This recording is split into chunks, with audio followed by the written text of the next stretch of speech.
क्या आपको पता है कि डॉटनेट टेक्नोलॉजी के अंदर सबसे इंपॉर्टेंट फ्रेमवर्क कौन सा होता है? इसका आंसर है ASP डॉटनेट कोर फ्रेमवर्क।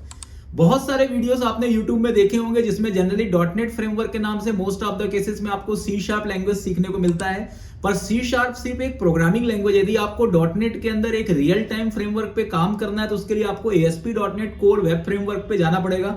इस वीडियो के अंदर मैं आपको बताने वाला हूं कि ASP dot net core web framework होता क्या है और इसके अंदर किस तरीके से एक रियल टाइम प्रोजेक्ट डेवलपमेंट होता है, कैसे हम एक प्रोजेक्ट क्रिएट करते हैं, कैसे हम मॉडल व्यू कंट्रोलर्स के बीच में कम्युनिकेशन करते हैं। ये सभी चीजें मैं इस वीडियो के अंदर बताने वाला हूं। बहुत सारे यूजर्स की ऐसी डिमांड थी कि सर आप विजुअल स्टूडियो कोड के अंदर यूज करके या विजुअल स्टूडियो कम्युनिटी एडिशन का यूज करके या विजुअल स्टूडियो प्रोफेशनल एडिशन का यूज करके आप एक प्रोजेक्ट किस तरीके से ASP डॉटनेट कोर MVC के थ्रू बनाया जाता है और इसके प्रोजेक्ट का एक्चुअल फ्लो क्या होता है, वो सभी चीजें बताइए। तो इसके अंदर मैंने पूरा का पूरा एक प्रैक्टिकल ओरिएंटेड डिस्कशन करा है। लास्ट तक आप मेरा वीडियो देखिए, इसके अंदर आपको बहुत सारी चीजें प्रैक्टिकली लर्न करने को मिलेगी और साथ ही साथ आपको एक हैंड्स ऑन हो जाएगा कि किस तरीके से हम ASP dot net core web MVC का यूज करते हैं। तो सबसे पहले मैं आपको ये क्लैरिफाई करता हूं कि देखो ASP dot net core web MVC ये एक एडिशनल फ्रेमवर्क होता है जो डॉटनेट फ्रेमवर्क के अंडर में ही बना हुआ है। इसको आप डॉटनेट कोर फ्रेमवर्क होता है और डॉटनेट कोर फ्रेमवर्क का एक दूसरा सब फ्रेमवर्क होता है ASP dot net core web framework. ASP dot net core web framework का मेन मकसद होता है एक डायनामिक वेब एप्लीकेशन बनाना, क्योंकि आपको पता है कि जब आप कोई रियल टाइम प्रोजेक्ट्स बनाते हो, मान लो क्लाइंट के लिए आप कोई प्रोजेक्ट बनाते हो, रियल टाइम प्रोजेक्ट का मतलब तो आपको पता ही होगा कि मान लीजिए फॉर एग्जांपल मुझे एक हॉस्पिटल ERP बनाना है, मतलब हॉस्पिटल का मैनेजमेंट का एक पूरा एक एप्लीकेशन बनाना है। तो हॉस्पिटल मैनेजमेंट का एप्लीकेशन आप C# में तो बना के दे नहीं सकते, क्योंकि C# के अंदर का जो आउटपुट होता है वो तो कंसोल के अंदर क्रिएट होता है। ठीक है, आज के डेट में डेस्कटॉप एप्लीकेशन का मार्केट तो पूरी तरह से बंद ही हो चुका है। आपने देखा होगा कि सभी के सभी डेस्कटॉप एप्लीकेशन खुद ही ट्रांसफॉर्म हो रहे हैं किसमें, web applications and cloud applications में। तो इसलिए डॉटनेट के अंदर यदि आपको रियल टाइम प्रोजेक्ट बनाना है तो आपको वेब डेवलपमेंट या क्लाउड डेवलपमेंट के अंदर ही काम करना पड़ेगा। और मैं आपको यह भी बताना चाह रहा हूं कि वेब एप्लीकेशन ही क्लाउड के अंदर जाकर के मैनेज होता है, इसलिए आपको वेब एप्लीकेशन का यदि नॉलेज है तभी आप क्लाउड एप्लीकेशंस के अंदर जाकर के डिप्लॉय कर सकते हो। ओके, तो ये दोनों आपस में इंटरकनेक्टेड होते हैं। तो सबसे पहले मैं आपको स्टेप फर्स्ट बताता हूं कि यदि आपको ASP dot net core web framework के अंदर काम करना है तो सबसे पहला स्टेप क्या होगा। तो सबसे पहले आपको विजुअल स्टूडियो अपने मशीन पे इंस्टॉल करना है, यदि नहीं है तो आप इंस्टॉल कर लीजिए। विजुअल स्टूडियो 2022 भी कर सकते हो, 26 भी कर सकते हो। कम्युनिटी एडिशन फ्री होता है, इसलिए आप इसको इंस्टॉल कर लो तो ज्यादा अच्छा होगा। ठीक है, इसके बाद पूरा मैं आपको प्रैक्टिकल ओरिएंटेड बता रहा हूं।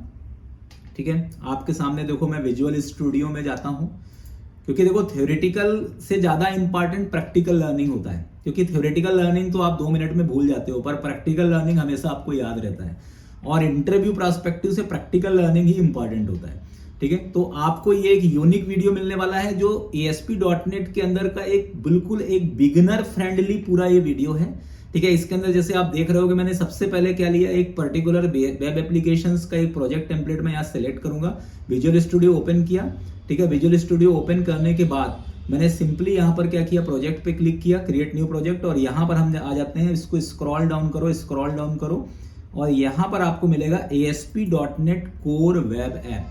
ठीक है, मॉडल व्यू कंट्रोलर, ये आप सेलेक्ट करो। ये सेलेक्ट करने से आपको फायदा ये होगा कि इसमें 50% जो कॉन्फ़िगरेशन होते हैं ना वो पहले से बने रहते हैं, आपको कॉन्फ़िगरेशन के लिए कोई कोडिंग करने की जरूरत नहीं है। ठीक है, लेकिन यदि आपने ASP डॉटनेट कोर एम्प्टी वाला ले लिया तो इसमें तो फिर आपको बहुत ही दिक्कत आने वाली है। फ्रेशर लेवल पे तो आप इसको कॉन्फ़िगर ही नहीं कर पाओगे, इसलिए मेरा सजेशन ये है कि ये नीचे वाला लेना हमेशा, ASP dot net core web app model view controller. इसके बाद आप नेक्स्ट पे क्लिक करो और यहाँ पे प्रोजेक्ट दे दो। ठीक है, प्रोजेक्ट का नाम जैसे मैंने दे दिया hospital ERP। Okay, hospital ERP मतलब होता है एंटरप्राइज रिसोर्स प्लानिंग, मतलब एक ऐसा पर्टिकुलर एप्लीकेशंस जो किसी भी एंटरप्राइज मतलब किसी भी ऑर्गेनाइजेशन या बिजनेस के अंदर के जितने भी एक्टिविटी होते हैं उनको मैनेज करता है। जैसे हॉस्पिटल में जनरली क्या होता है कि जो भी अपन पेशेंट का जो इन पेशेंट मतलब IPD की इंफॉर्मेशन, OPD की इंफॉर्मेशन, डॉक्टर अपॉइंटमेंट्स, ठीक है, ये सभी चीजें इसके अंदर जितने भी आपके हॉस्पिटल के अंदर के इक्विपमेंट होता है उनका पूरा का पूरा वेयर हाउस का पूरा मैनेजमेंट, बिल जनरेशन करना, ठीक है, डॉक्टर का पेमेंट जनरेट करना, स्टाफिंग सोल्यूशन प्रोवाइड करना, ये सभी काम हॉस्पिटल ईआरपी के अंदर होता है। ठीक है, तो वो सभी चीजें आप एक वेब डेवलपमेंट के थ्रू करोगे तो उससे ये फायदा होने वाला है कि एक तो आप अपने प्रोजेक्ट को कहीं से भी एक्सेस कर सकते हो, और दूसरा फायदा ये होता है कि कोई भी हॉस्पिटल के मल्टीपल ब्रांच है तो उसको मैनेज करना वेब एप्लीकेशंस के थ्रू आसान होता है। तो वेब एप्लीकेशंस में किसी भी टाइप का कोई सिस्टम डिपेंडेंसी नहीं होती, इसलिए आजकल वेब एप्लीकेशन ही मार्केट में चल रहा है। और एंटरप्राइज डोमेन पे ASP.NET कोर, देखो यहाँ पे लिखा भी हुआ है ASP.NEट core web app model view controller,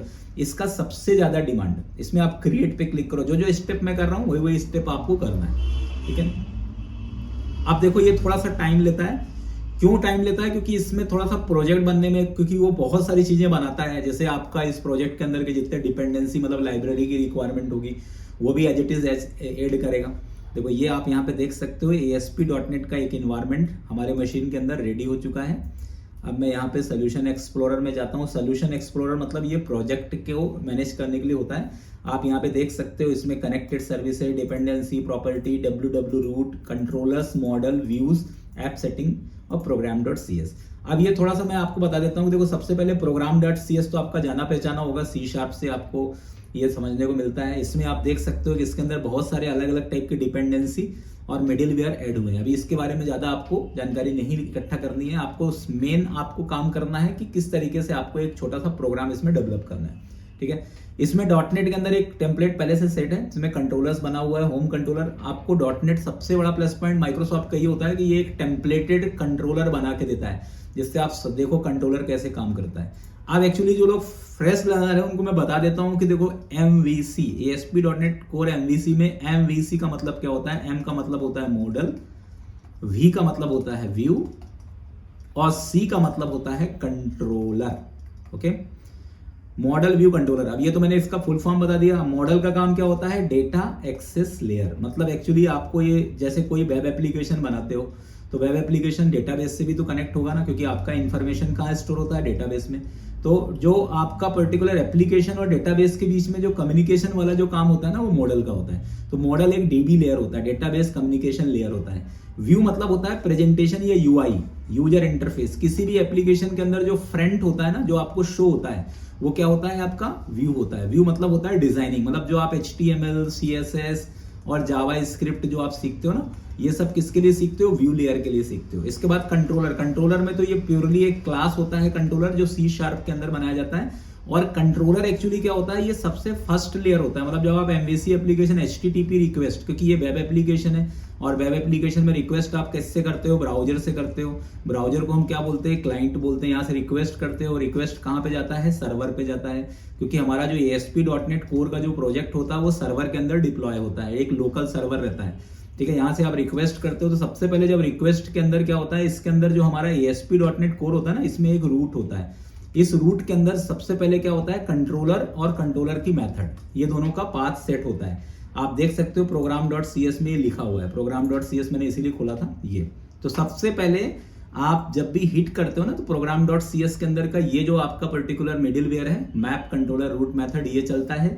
और इसके अंदर जो डिफॉल्ट कंट्रोलर होता है वो लोड होता है। मतलब सबसे पहले कंट्रोलर लोड हुआ, जैसे किस में जाएगा? होम में जाएगा।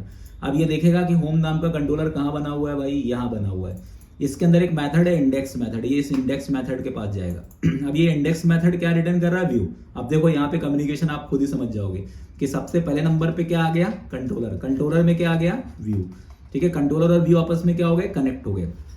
अब इसमें नेमिंग कन्वेंशन ध्यान रखना, जैसे इंडेक्स नाम का जो पर्टिकुलर कंट्रोलर का एक्शन मेथड है ना, उसी नाम से आपका व्यू ऑटोमेटिकली जनरेट होगा।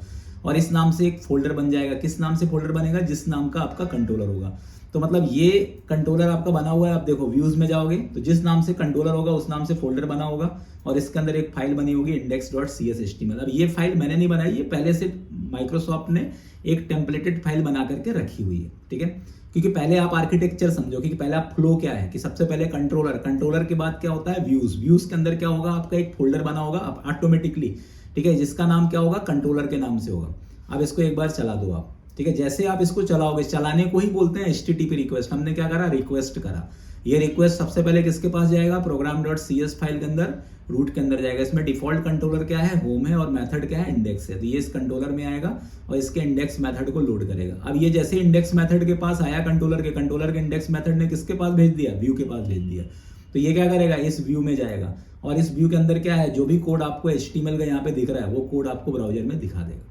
ठीक है, तो जो इंडेक्स डॉट देखो यहाँ पे इंडेक्स CS HTML में लिखा हुआ है, वेलकम और ये सब चीज़ें लिखी हुई है। ठीक है, इसको मैं हटा करके मैं अपना कोड लिख देता हूँ यहाँ पे। तो मतलब ये इसका प्रोजेक्ट, पहले आप तो इस प्रोजेक्ट को एक बार थोड़ा एडिट कर लेना, तो आपको क्या मिल जाएगा, एक पर्टिकुलर, जैसे मैं यहाँ पे लिख दिया welcome in hospital ERP system. ठीक है, ये मैंने लिख दिया इसमें, welcome in hospital ERP system. ठीक है, अब यहाँ से आप क्या कर सकते हो, इसको ये जो बटन रहता है ना, ये इसको आप क्लिक करोगे तो ये एक बार रिलोड कर देगा। इसको रिलोड करने के बाद आप इसको वापस से मैनेज करोगे तो ये रिफ्लेक्ट हो जाएगा, welcome in hospital ERP system. ये देखो welcome in hospital ERP system यहाँ पे लिखा हुआ है। ये पूरा डिजाइनिंग पूरा एज इट इज बना, होम प्राइवेसी ये सब पेजेस इसमें बना हुआ रहता है। ठीक है, अब ये तो बात हो गई कि इसने जो Microsoft.NET ने जो कंट्रोलर बना के आपको दिया हुआ है, अब अपना खुद का कोई कंट्रोलर बनाना है कि मुझे हॉस्पिटल कंट्रोलर बनाना है, हॉस्पिटल का मतलब फ्रंट कंट्रोलर बनाना है। ठीक है, तो मैं इसका नाम कुछ भी दे सकता हूँ। देखो कंट्रोलर मतलब आप ये समझ जाओ कि MVC के अंदर जो पहला फेस होता है ना, वो हमेशा यदि आपको बनाना है तो पहले आपको कंट्रोलर ही बनाना पड़ेगा। ठीक है, controller is predefined class, controller is one type of class. Okay, जो आपने C# में पढ़ा है, इसलिए मैं बता रहा हूँ कि जो लोग डायरेक्टली ASP.NET कोर MVC पढ़ना चाहते हैं उनको पहले C# पढ़ना पड़ेगा, है ना। तो C# के पूरे वीडियोस रखे हुए हैं यूट्यूब के अंदर के प्लेलिस्ट में, आप देख सकते हो, और वहां से C# पहले पढ़ो तो ये चीजें समझ में आएगी। ये वीडियो उनके लिए ज्यादा बेटर होगा जो उन्होंने C# पढ़ रखा है। ठीक है, MVC कंट्रोलर MT लेना है आपको यहाँ पे। ठीक है, तो मैंने कंट्रोलर्स पर राइट क्लिक किया, MVC कंट्रोलर MT में गया। अब यहाँ पे कंट्रोलर का नाम कुछ भी दे दो।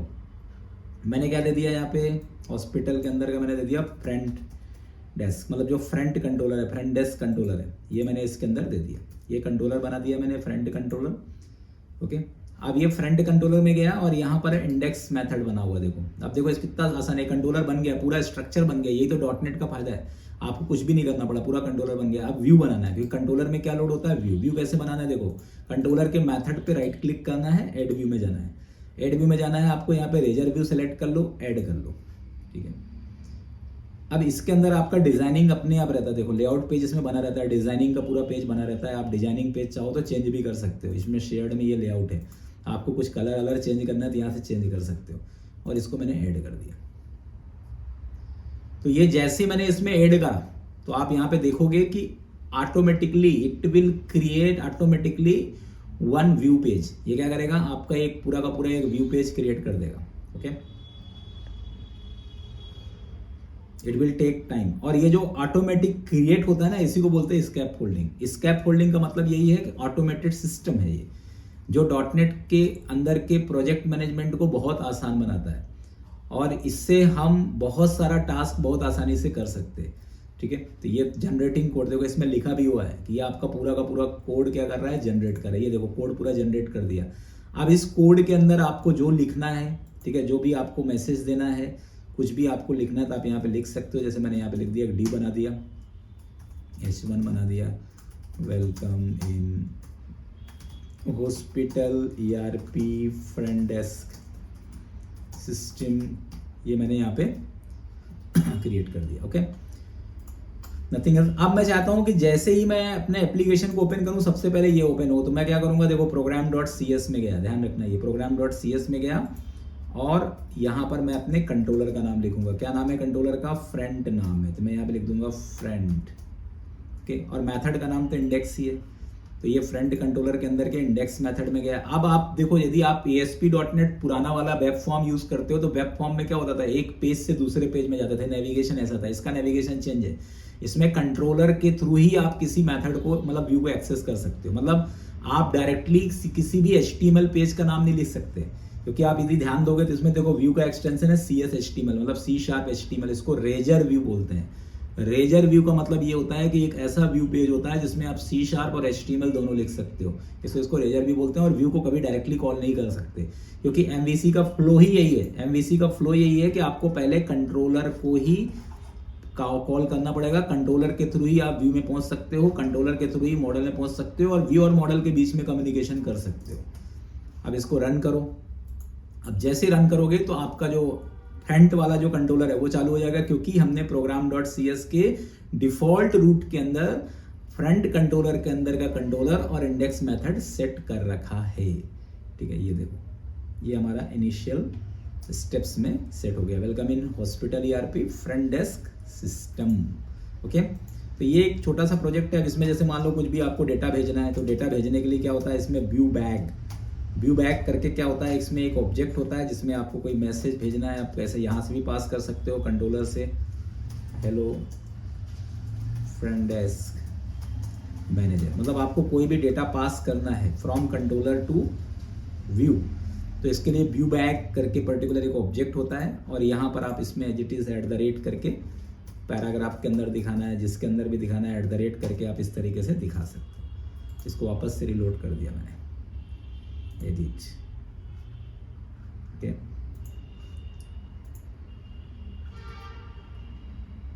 अब देखो कंट्रोलर में कोई चेंजेस करना है तो वापस से मुझे एक बार वापस से चलाना पड़ेगा एप्लीकेशन को, क्योंकि बिल्ड होता है ये। यस, ये कुछ बिल्ड एरर दे रहा है। ओके, यहाँ पे मैंने स्पेस नहीं लगाया, सॉरी स्पेस एक्स्ट्रा लगा दी, स्पेस नहीं लगाना है आपको। This one again, reload this.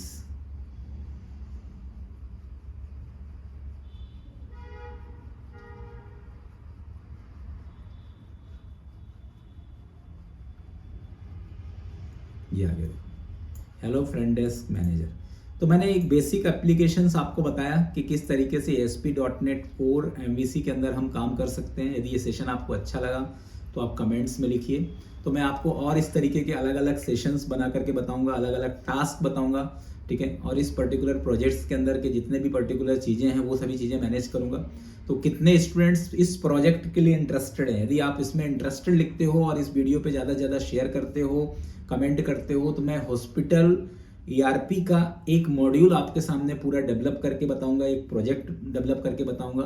ठीक है, इसमें पहले पर्टिकुलर तो कितने लोग इस प्रोजेक्ट के लिए इंटरेस्टेड हो ये डिपेंड करता है। जितने लोग इंटरेस्टेड होंगे तो मैं जल्दी से जल्दी इस प्रोजेक्ट को लॉन्च करके बताऊंगा, क्योंकि प्रोजेक्ट से आप बहुत अच्छे से एक रियलिस्टिक अप्रोच के साथ ASP.NET कोर MVC सीख सकते हो। Thank you.